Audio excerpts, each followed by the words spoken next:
The president has described the protests in Los Angeles as an assault on law and order and an attack on law enforcement.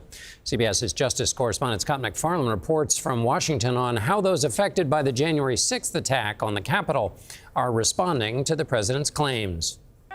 As National Guard troops line some of the streets in Los Angeles, and as the president again uses the term insurrection. There were certain areas of Los Angeles that you could have called it an insurrection. It was terrible.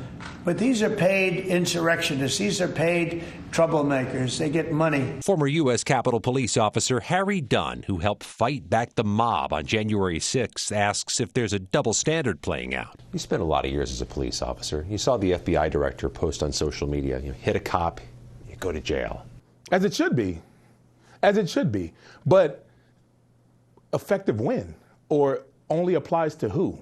That needs an asterisk next to it. In a social media post Monday, California's governor blasted the president's pardons of the 1,500-plus Capitol riot defendants, hundreds of whom were immediately freed from prison or spared trial, and nearly 600 of whom were accused of assaulting or beating police. They know the difference between what's happening out there and what happened on January 6th. They can play stupid all they want, but the hypocrisy is just astounding. Meanwhile, the FBI is posting new wanted posters for those suspected of assaulting police in California this weekend, months after pulling down the remaining wanted posters for those still being sought for beating cops January 6th. Brendan Ballou prosecuted January 6 cases and resigned his position at the Department of Justice earlier this year. Whether or not there's violence happening in Los Angeles, whether there are crimes that are being committed that are going to be prosecuted, what made January 6th different was that was an attempt to overthrow the democratic process. And an election. Yeah.